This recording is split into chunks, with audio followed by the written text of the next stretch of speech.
95.1 Nigeria Info.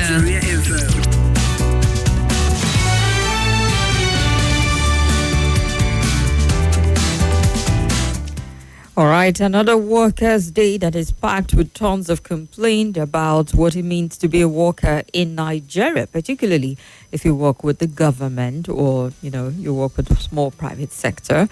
The working condition usually very grueling, and the pay at the end of the day sort of not commensurate. So you get to see a lot of people complaining about it. And if you look at some of the headlines in the papers today, you see no celebration, just survival. Workers mark May Day amid broken promises and rising hardship. Some of the headlines you see: and May Day push, Labour demand wage review to ease cost of living. It feels too soon, to be talking for a wage review at this point in time, because even if you're looking at the provision by law, I think the review should be every 5 years, and that hasn't been amended yet. However, we get state chapter of the Nigerian Labour Congress and the Trade Union of Nigeria. They've described the condition of the Nigerian workers and called for urgent review of the 70,000 minimum wage as the country celebrates May Day today. This comes just as Senate President Godswill Akpabio said the legislative and the executive arm of government would not shrink their responsibility to work together to address workers' concerns and create opportunities for growth and prosperity. However, organized labor leaders across the country said workers were worse off since the emergence of President Bola Ahmed Tinubu, despite his assurances that he would not only pay the workers a minimum wage, but a living wage. But this one is looking like a nightmare wage for them at this point in time, for workers in the country, particularly if you're at the bottom of the food chain. Now, following Tinubu's removal of the petrol subsidy on the 29th of May 2023 in his inaugural speech to the nation and the devaluation of the naira, the cost of living has been astronomical, forcing labor union and the populace to embark on several protests. Yes, we've seen ton of it, haven't we? We saw the End Bad Governance protest and the Part 1. We saw the Part 2. They come under different name and all of that, but apparently still the same message, see the same frustration, and still the same complaint. Now, the Bayelsa State Chairman of the Trade Union Congress, Comrade Julius Lai, said the Nigerian workers was worse off under this administration than they've ever been. And he listed factors that have negatively impacted workers, which he said made the minimum wage grossly inadequate. And these things, actually, when we're looking at the several taxes, the hike in tariff, all of these have impacted on the Nigerian workers. The economic policies, the removal of subsidies, they've led to hyperinflation. So the minimum wage has just become inadequate. I mean, if you compare it with what the purchasing power of 30K was before compared to 70, you'll find out that, well, they weren't paying anything extra at the end of the day because of inflationary reasons. The value of the naira has weakened considerably, and it makes your purchasing strength very, very weak at this point in time. So with the workers putting all this on the table, it's very legitimate on a day like this. I mean, isn't it about appreciating workers and also, looking at the work condition, pay package and all? Every worker should be able to be comfortable and productive. And if you're not getting that, then apparently there's something missing there. So, happy Workers' Day again. It's an international day, and the good parts of the world are celebrating today as their Workers' Day, including here in Nigeria. I'll just say chin up, smile, and enjoy the holiday. At least it comes with something. And welcome to Hard Facts. My name is Kimberly Wachiku. Call me Kim, the Oracle, the Digital Oracle, OTF, the Fellow, Ochanya One, Madam Speaker, and I will say yes to them all. And I'll be here till 7ish. We have a great time together, looking at some big conversations. Starting with the big three, as we interrogate some of those stories, driving conversation. We take three of them, and then we shift gear toward our conversation, in which today also will be focused on Workers' Day. Keeping my fingers crossed, I will have guests from the NLC join me, and at the 4 o'clock hour, let's hope there is no change in plan because it was sort of like a tentative agreement we had yesterday. Okay, so if you're ready, join me on Facebook, join me on YouTube at Nigeria Info ABJ as we look at the big three.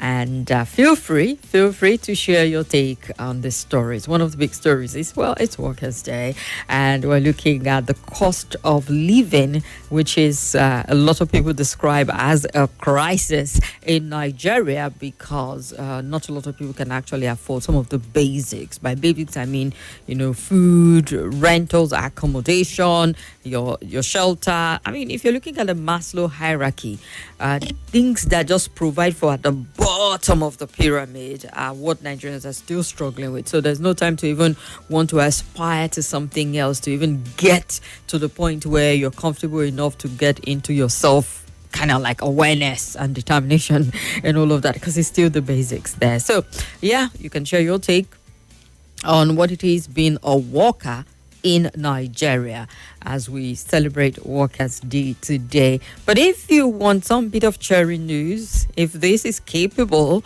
of making you smile, then you might want to listen to this one, because the Minister of Works, Senator Dave Umahi, has said that the Abuja-Calabar Coastal Highway construction is expected to be completed by January 2026. Now, I know it sounds like, yay, we've got a date and the coastal highway will be ready, in spite of how contentious it was, in spite of how controversial it was.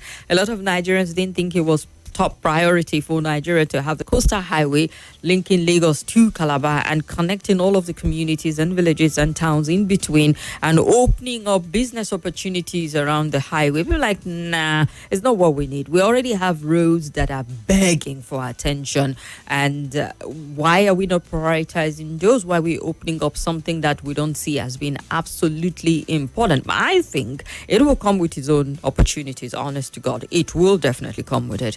But however, at that time and with the cost and all of that, you just felt like, man, this isn't what the country needs. But then we have a timeline.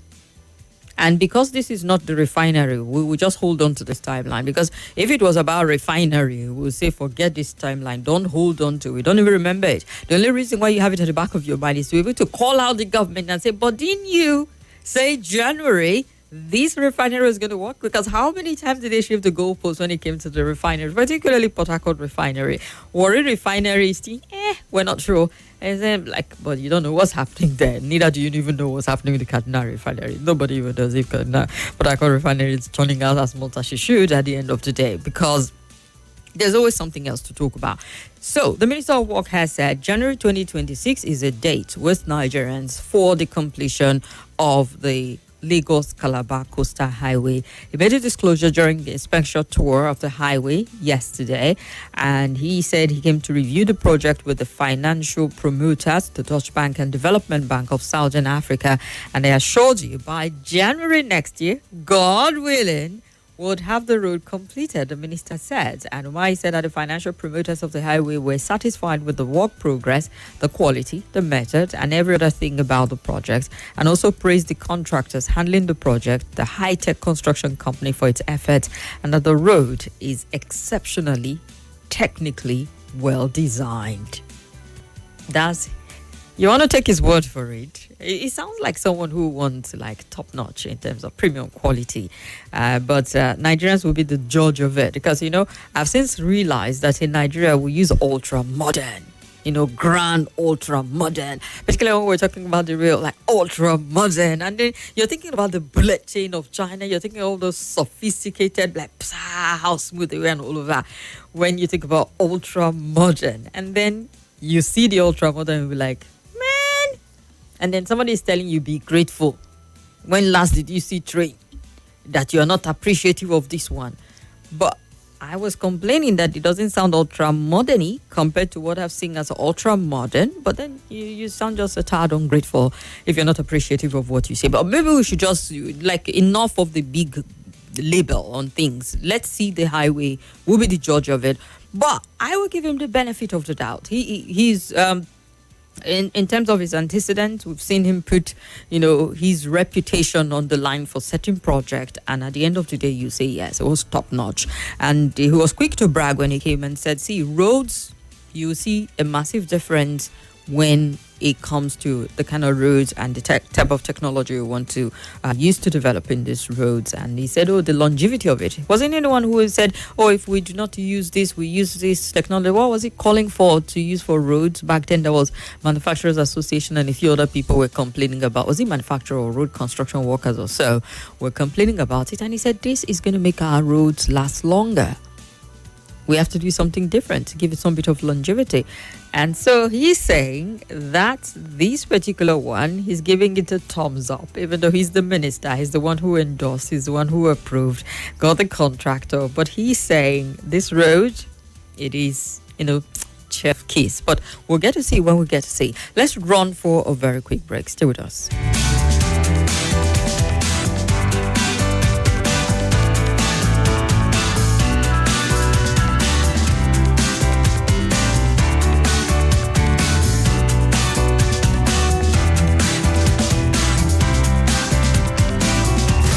Place where you can get it all trending. People are dropping on their vehicle, are running, leaving their vehicle. A place where you can air your views. I want to report the situation. Only on your number one station for talk. This is not the way. We cannot continue like this. 95.1 Nigeria Info. Abuja. Let's talk.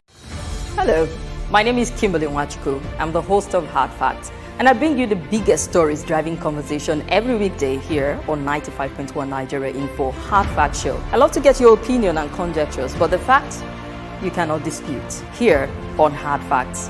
Join me and let's talk.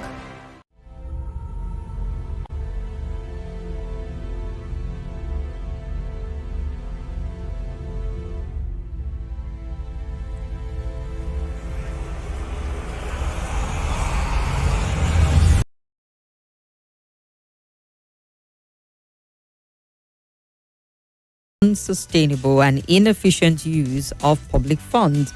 The decision follows months of complaint by stranded Nigerian scholars abroad who accuse the government of failing to meet its financial obligation under the scheme. Now established through diplomatic agreement with countries such as China, Russia, Algeria, Hungary, Morocco, Egypt, and Serbia. This bilateral education agreement has allowed hundreds of Nigerian students to pursue higher education overseas on government sponsorship. And despite recent assurances by the federal government that all the supplementary allowances have been paid up to December 2024, with further funds requested to cover outstanding entitlement affected by exchange rates fluctuation, the Minister of Education, Tunji Alausa, announced a definitive end to the program. And during a courtesy visit by newly elected officials of the National Association of Nigerian Students, Alausa said the government had directed BEA funding to domestic scholarship program to reach a broader number of students across the country. So instead of allotting the money to sending Nigerians on scholarship to these countries where we do have a bilateral agreement, they've decided, you know what, it's a waste of resources. We might as well spend it on more students locally within Nigeria for their sponsorship. Now, in 2024, when he assumed office, he said that he had to approve 650 million naira for 60 students going to Morocco under the BA program, that he refused it, that it wasn't fair to Nigerian students for 60 students to go study in Morocco for 650 million naira, and yet we do very little for those who are studying within the country. He cited example of students studying disciplines like English, psychology, sociology in countries where those subjects are not taught in Nigerian primary languages, arguing that such programs are more efficiently and effectively delivered by our local university. And so, quoting him here, he said, I reviewed the courses. Some students went to Algeria, a French-speaking country, to study English. That's simply illogical. These are courses we teach better in Nigeria. He also expressed dissatisfaction with the lack of oversight and performance monitoring under the BEA, noting that the government sponsor annual travel for scholars without tracking their academic progress. And then he quoted that in 2025 alone, they project 9 billion naira to fund just 1,200 students abroad. Meanwhile, millions of students in Nigeria get absolutely no support, zero. that is unjust and unsustainable. The minister stated that we've evaluated every single course. These 1,200 students are studying abroad. Every one of them is offered in Nigeria. So why do we need to sponsor them to go outside the country to study things that are basic, not absolutely unique, extraordinary, or professional? And even if they were, we do offer those courses in the country. He now confirmed that while current BEA beneficiaries will be supported to complete their program, the scheme will not accept new admissions beyond 2025. So if you're one of those scampering to get the agreement or to get sponsorship by the federal government to send you abroad to study some of these courses, some people do not even know they exist. But a lot of people know. I mean, people became more aware, particularly during the amnesty program, where quite a number of people under the amnesty program were going. And then there were a lot of complaints like, oh, why is it just amnesty? I'm like, but we do have a program that allows for Nigerians to study certain courses with certain countries that we do have an agreement with. There are tons of Nigerians that have had to go to China. I learned that we do have a bilateral agreement with some of the countries like Serbia. I didn't know we had with Serbia.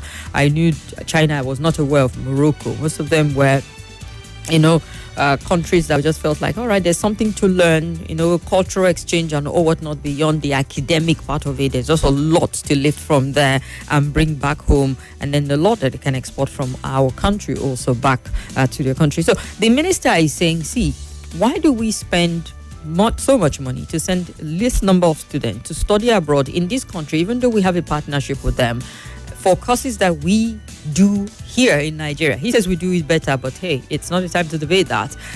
When they can stay back in Nigeria, or we can use that money for more Nigerians in Nigeria. But the thing is, at the end of the day, you want to really know if we are going to spend that money for Nigerians in Nigerians, and if we're going to see it happen effectively. I know we have the student loan package, but when it comes to the sponsorship, we've seen it limit significantly over time, the quality of sponsorship and the package that go into students. So I'm a little curious of what you make of it. Do you think it's really nexus? Because it's not beyond just what you get from the classroom, but that cultural exchange that you get when you send some of your people to go abroad to say, okay, learn and then observe the environment. There's so much that you can take back, bring back to the country for those who come back. Quite a number of them come, but some, after a while, they've disappeared and all of that. But what do you make of it? Do you think it's a good call by the education minister, to say we need to cut down on sponsoring Nigerians abroad when we should invest the money back home for Nigerian students? Well, some of the stories on the table today. Feel free to call me up from the Workers' Day to the Lagos-Calabar Highway and the bilateral education agreement, which will be stopped, according to the Minister of Education. Feel free to call me up on 0700 951 0000 or 0809 5974869 or 0809 9930 Hello. Hello, afternoon, the Oracle. Happy Workers' Day. Happy Workers' Day. I wish you the same too. I can see you most especially you, the essential worker, the nurses, or security officers. We want to sincerely appreciate you. Thank you. In fact, very when much. we are fast asleep, they are awake to take care of us. And you can see now you guys have been entertaining us. We listen to the news and keeping us alert of what is happening in the country. Want to sincerely appreciate you for that. Thank you. You first of all start with the workers. They say, why is it that most of the workers call and complain? Yes, it's the other government, let's say some organization. You can't hear people from Central Bank, NMPC, NDIC, working with Chevron calling to call and complain for what? It's the people that they promised them with minimum wage, and some even couldn't even get the minimum wage. And you expect with the subsidy is gone, naira devaluation, and a lot of things going on. So these are the things. So even with the amount given to them, can't even take them home. So that's why you hear most of the workers call and complain and so on and so forth. But in the big organization, you will never hear them calling. In fact, they are even banned from calling and communicate to what people are going through. Then come to the issue of Dave Umahi. I want to say bravo to the promises he made. But I remember the same Buhari promised that he would want to be traveling from Kaduna to Abuja by road when he left office. And he couldn't fulfill the promise. So I pray that David Umahi will fulfill his promise. We have been talking of Abuja to Lokoja, Okene, all this exit. For how many years? Since the time of Obasanjo? Even Lagos Ibadan Expressway. These are the projects that have been on. So my hope is that they will fulfill their promise. They say 2025, huh? Yeah, next year 2026. We're already past January 2025. Okay, let's say 2026. He said January 2026. So that's what he said. January 2026. Yeah. So promise is promise. We still call this radio station. You know that's what they promise about our refinery. We say it start working technically. You did this our refinery, and now we are hearing that even all these promises it was as nothing was done about that. All right. So we hope that things will get better. Thank you so much. We hope for the best, Selassie. Thank you very much. Hello. Hello, Kimberly. Good afternoon. Happy Workers' Day. No. Okay, I should remove happy. Okay, Workers' Day, sir. Okay. You should not connect happiness with Nigerian workers. So how then do we celebrate? How then do we greet you? Nigerian workers. Let us celebrate Nigerian workers, but happiness. No, don't connect happiness with the state. I have neighbors who are primary school teachers. Now, they have collected a lot of loans in order to fend for their families. Now, they have reached a breaking point. Nobody is granting them loan. They go about begging to feed their children. That is the calamity. Last week, we were at one of the medical facility, primary health facility. We met it under key and lock. It was padlocked. They are on the strike. So there is no happiness. It is calamity. We don't know what kind of economy are we pursuing. Economy that does not cater for the well-being and welfare of people. And you are talking of protecting the interests of next generation. Who is going to give birth to the next generation until the current generation die off? So there's nothing happiness. We are watching. All right. I greet you for your efforts, for your colleagues. Thank you. Thank you very much. Now, there was one story I forgot to add when I was talking about the bilateral education agreement that will be stopped, and to saying the minister was saying that we're going to channel that money into sponsoring more students in Nigeria, to sponsoring less outside the country based on the bilateral education agreement. But I wanted to tie it with the latest, given the fact that the Independent Corrupt Practices and Other Related Offences Commission has initiated an investigation into alleged discrepancies in the disbursement of student loans under the Nigerian Education Loan Fund, NEL Fund. The investigation was prompted by a recent media report that claimed that 51 tertiary institutions were involved in illegal deduction and exploitation related to the NEL Fund scheme. Now, it's gone around for, I think, about a week or two or more, where they said, students were not getting the real value of their money. They were deducting, and that some of these institutions were working in cahoots with some of the banks to not give students what the federal government has, designed for them at the end of the day. So ICPC is swinging into action. The allegation, or the institution allegedly made unauthorized deduction ranging from 3,500 to 3,000 naira from each student's institutional fee received through the loan fund. Now, a statement put out today by Ademola Bakari, ICPC spokesman, he said that preliminary findings have revealed a significant gap in the financial record of the disbursement process. Now, he's just using, finesse to explain the facts. Say, oh boy, you be like this is not true. The money no add up. What the students are supposed to receive, there's some deduction in it, so the math is not mathing at all. That's when he's using big grammar to say significant gap in the financial record of the disbursement process. Well, he noted that while the federal government released 100 billion naira for the scheme, only 28.8 billion was disbursed to students, leaving an unaccounted 71.2 billion. If this is not giving you chills, I don't know what else will give you chills in this country. Like, how is 100 billion disbursed, released by the federal government, and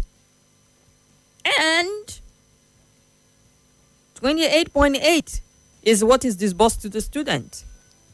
Like, how is the larger chunk of it not getting to the student already? Can they explain? Well, that's what EFCC is about. ICPC, I beg your pardon. That's what they're about at the moment. Because he said the commission's chairman special task force is on it. They swung into action almost immediately.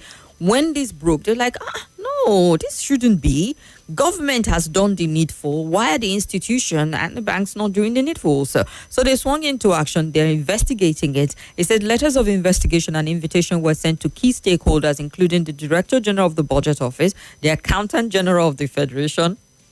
Yeah, I know somebody like Selassie say, what happened to the former Accountant General of the Federation? Well, blah, blah, blah. Did you do this? Blah, blah, blah. You know what? We're asking for Sadia and Better Edu. Somebody say, Kim, how about the Accountant General of the Federation? Gong, gong, gong, gong. What happened to his case? Because that amount of money that the man, siphoned and all of that with his minions. I mean, come on. Are we serious for real? You know what would have happened to him if he was in China? Well, this is not China. Apparently. Now back to the conversation. The reason my mind went there because we mentioned the Accountant General. Not like this one is guilty yet. They've extended invitations to them, and they also invited the senior officials from the central bank. Bakara said Akintunde Sawyer, the managing director of NEL Fund, has also been invited to provide documentation and explanation relevant to the case. Like, why would the federal government release 100 billion for the scheme and yet only 28.8 billion is disbursed to the student? What happened to 71.2 billion naira?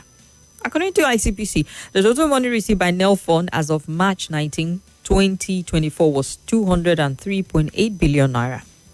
The breakdown showed that 10 billion was an allocation from the Federal Allocation Account Committee, 50 billion was from the Economic and Financial Crimes Commission, 71.9 billion was from the Tertiary Education Trust Fund, while another 71.9 billion was also from the same Tertiary Education Trust Fund. ICPC found that the total amount disbursed to institutions from inception to date is about 44 billion, with 299 institutions having benefited from the fund released to date. The total amount disbursed to 299 beneficiary institutions stands at approximately 44.2 billion, with about 293,178 students having benefited from the fund. ICPC confirmed that a clear case of discrepancy has been established in the administration of the student loan scheme and announced that its investigation will now extend to beneficiary institutions and individual student recipients. Did we not just start this student loan something? Did we not? It did not start under the colonial masters. It just started just now. And there's already discrepancies going on. You see? So, if they say, we don't want to send students abroad, we're spending so much for less students, we'd spend more of the money back in Nigeria. Sometimes, you're almost tempted, how the Yorubas, Nyimu, do you know what he means? Yeah, you're a little skeptical and cynical, whatever. Would he get to more students in Nigeria, or would there be a discrepancy in the figure at the end of the day? Well, let's see what ICPC gets out of this at the end of the day. Hello? Hello, good evening, team. Yes, boss. Welcome. Thank you, Dr. Lajide from Wuse. Happy Workers' Day. Oh, Babakar said we shouldn't use happy, so I don't know what to do now. No, that is Workers' Day to you, sir.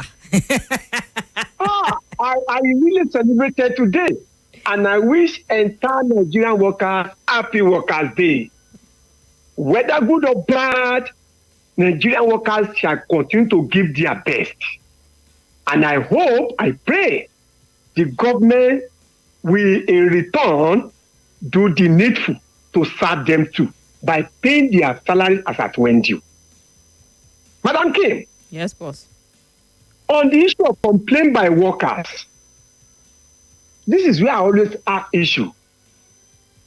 These complaints, are they federal workers or state workers? We have 36 states and FCT making 37. And I'll continue to repeat myself. Madam Kim, you can imagine if these 36 states, including FCT, even pay just 50,000 minimum wage, and they are paying this as at when due. This hungry or hunger we are crying about will not be as much as this. Sir, I beg to differ on this. Hello, Dr. Olajide. Dr. Olajide. Let's not pretend and act as if 50,000 has much value to it. Let's not do that. Now, I understand your argument as to paying as at when due. It's one thing to pay as at when due, and it's one thing to also look at the value of what you are paying workers in today's Nigeria with the rate of inflation and the cost of living. Honest to God, would you say 50,000 naira is a take-home wage for anyone in this country at this moment? It's not enough, Madam King. We agree on something. No, at least we agree on something. Are you getting it? I'm listening. I'm not talking of that amount specifically. Oh. Are you getting it now? I was just trying to say, even they cannot pay that 70 at a state level. Okay, let's say they reduce it to 50,000 naira as minimum. No, wage. It will not be acceptable. That's why I'm interjecting. Like, this argument is not one that we should be pushing forward. Okay, both the 50, Madam Kim, both the 50 I benchmark now. Both the 70 federal government benchmark. Have they paid any of it? Only 2 or 3 states, Lagos and Rivers, including Kogi here. Okay, look at the other entire states. Even the 18,000 they are paying previously, they are not paying it. Not to talk of 70,000 naira. And we expect that property will not be walking nakedly in the street of Nigeria. No. Let the state, I always say they have the largest chunk of responsibility. Let them do their part. All right. Let them pay their workers. They cannot do anything. Let them pay their workers. Let them pay it first. Let's see whether it will be better or not. Or not for Madam King. All right. The federal government has lost it. Finally, federal government lost it. The money should not be given to these people. Give it to who needed this money. The students. Pay them directly to their account. All right, Dr. Lajite. I mean, that is also something. That is also something to really interrogate, because how are we creating process that allow for discrepancies? As to saying, if the federal government release some amount of money, just riding on the last bit of what Dr. Lajide said, as to pay them directly to the student, you start to wonder, what is the process from government releasing the fund to getting to the student that allow for this level of discrepancies? What is the channel that it goes through enough for diversion to happen of 70% or 80% of what is released by the federal government? It's insane, yeah? So I hope to God there's a valid, legitimate explanation by all the actors involved to explaining why that is, because it's outrageous. And this is the FCC even stumbling on something a whole lot more than it was reported that 51 students did not get what is due them or deducted 3,500. We're now seeing that it's a whole lot larger than that. And Oludade Abiodun says, Nigerian government only paying lip service to the need of the people and the Nigerian workers. Yes, I remember vividly that Mr. President promised to pay Nigerian workers living wage, but it all ended to be fake promise. Our leaders promise one thing, but they end up doing another. The road project is a good one, if indeed it's completed. I totally agree with the Minister of Education. I can get how citizens of an Anglophone country will be going to a Francophone country to study English. To me, it's a very big slap on the faces of our leaders, because they're not doing enough to make our country a better one. Well, most the people I know who are going to these Anglophone countries to sponsor these for studies, I know 2 of them. They were actually going to study French, to come back and teach, saying that is like a second language for us here. Recall during Obacha's time, he tried to push that forward, and that's why we study French in school. I didn't realize that anyone went to, a Francophone country to study English. I don't know. Hello. Hello. Yes, you're welcome. Good afternoon. Good afternoon, sir. Happy Workers' Day. Yes, I want to talk on this. Hello? Yeah, I can hear you. Okay, yes. You see, as a matter of fact, due to harsh and unfriendly economic policies introduced by this government. And as a matter of fact, the federal government is not treating Nigerian workers very well. They treat Nigerian workers and pensioners as second-class citizens, considering their own salary, their jumbo pay and allowances. A situation whereby a councillor and the investor of this country It's unfortunate. And look at the other, because they're ranging from 1 million to 20 million every month. You see, so this is unfair. So I think the federal government should have these workers what is due to them. How much is the 70,000? You promise living wage. It's 70,000 living wage. So government should sit down and do the need. But the federal government thinks some people are second class. So they should sit down because Nigerian workers are going to hard times, especially pensioners. If you see what they pay to I'm a pensioner. If you see what they pay to me a monthly, and what they give to me as lump sum, my sister, it's fast. It's nothing to write home about. So the government has money. So why are they treating some people as second class citizens? All right, thank you very much. One to ponder on. As workers, he said, have been treated like second-class citizens in their own country. Godwin Chuko, I see you on Facebook. He left a comment, says, what you do, learn your English, you just flows. You're very kind, Godwin. Thank you very much. Joel Choji says, happy Workers' Day. I wish you same. La chat, bin but seldom. I'm just seeing you for the very first time. Also. Ojim Herman, Cyprian Confidence, good afternoon to you. Thank you very much for all the comments on our Facebook page. Remember, we're live on Facebook at Nigeria Info ABJ. You can leave your comment there also. And on YouTube, same, at Nigeria Info Abuja. Did I say ABJ? It's at Nigeria Info Abuja. At Nigeria Info ABJ is our Twitter handle. At Nigeria Info Abuja is Facebook and YouTube. Usman Tahir. Oh, thank you very much. You're very kind. I heard the Maslow chart and I weak. The Nigerian workers deserve better. I know, right? Ibrahim Adishe says, please help us plead with electricity company in Oyo State. We're living in darkness in Shaki Town. They used to give us light once in a month. This is unacceptable. Boy, Ibrahim, I feel your pain, man.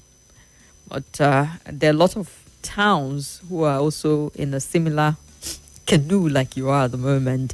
You'll be surprised. There's some areas you hear perhaps 2 hours in a day, 1 hour in a day, blackout for days, and it comes back, and you really, really wonder why we're still in this situation. And that's why for me it was really baffling when the minister was still talking about taking us back to 8,000 megawatts in terms of generation and transmission, when we've been promised that we have surmounted that before. But this is evidence to prove that we're not anywhere close to that. It had always been propaganda, particularly from the time of Mr. Fashola. He literally lied to the country with all of the numbers of megawatts he was putting out there. It was pure propaganda and wasn't real. And that's why we're still at this level at this point in time. So, Ibrahim, I feel your pain, and the plea is coming from almost every Nigerian to improve electricity in the country. Let's hear you quickly. Hello.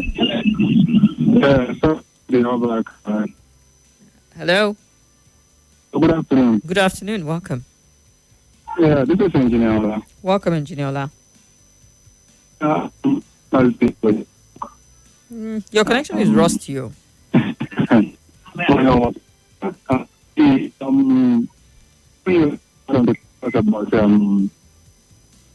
About 50,000, 70,000, and all of that. It's like, you see, under Bola Ahmed Tinubu, President Bola Ahmed Tinubu regime, even if they pay you 100,000 naira, Mr. King, it's not going to carry you up to maybe 2 weeks left. So I'm not even sure it's going to carry up to 2 weeks. So you see, when people are talking about these thousands, they look at it's big. The money is big, Mr. King. Nigerian money has lost value in totality. See, sometimes when we are talking, we're going to look at if we hate the government or we don't like the person that is there. But Mr. King, come to think of it, how would I like the person that comes in and when people are even trying to manage that, and then you change the distance suddenly, something that you protested against, majority of the things that you protested against, and you change it, you turn it upside down for the people, and then you say it is at one time that is the best. Then what makes you protest against is when somebody was doing it. Sister King, do you know how much fuel I buy for me to go to work? Eh? Do you know how much? Do you know how much I spend for me to provide for my family? I'm talking about in a week, or I'm not even talking about in 2 weeks or in a month. And then I'm talking that people are not getting. Sister Kim, I've never told you that when president is going out, there is no money for him to travel out of the country, or there is no money for him to return. I've never tell you that thing. I've never told you that maybe in a month there is still the allowance of National Assembly.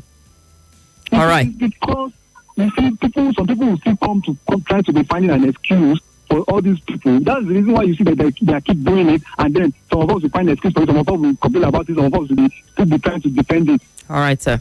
All right. That thing, I keep saying that thing that all these politicians they are looking for, all these people that they're killing, that they are president, senate president, what they are looking for. If that thing happens, it is them and their family that will bear the consequences. Innocent Nigeria will never be part of it by the grace of God. That is what thing is that? No, I didn't say anything. I'm not. That they are looking for. If it is good that they are looking for, Nigerians will benefit. Innocent Nigeria will benefit from it. But if it's the other side of good that they are looking for, it is going to be them and their family. Oh, wow. You can't even say it with your full chest because you're just dancing around. Like, if it is good, it's Nigerians, but if it's bad, then I'm like, man. All right. Thank you very much, Nyola. Happy Workers' Day to you too. NLC workers have been compromised with the government of the day. Workers don't have interest in them anymore. So sad. Okay. Not like I understand that though, but let's hear this one. Good afternoon, Kim. This is Papa Shuname from Gidamanguru. Today, I celebrate every hard-working Nigeria as we mark International Labour Day. Your sacrifices, resilience, and dedication are the pillars upon which our nation stands. From farmers to teachers, health workers to artisans, your contributions sustain and grow our beloved country. These are challenging times, but I urge you, do not lose hope in Nigeria. Your strength, your voice, and your commitment are needed even more than ever. Together, we can build the Nigeria of our dreams, a nation where hard work is respected, rewarded, and celebrated. On behalf of my immediate family, I honor you today and always. Thank you for all you do. Long live Nigerian workers. Long live Nigeria. A new Nigeria is possible. Thank you, and may God bless us and may God bless Nigeria. This is Papa Shunamai from Gidamangoro. It just sounded, I just felt like, yay, great. Solidarity forever. Thank you very much.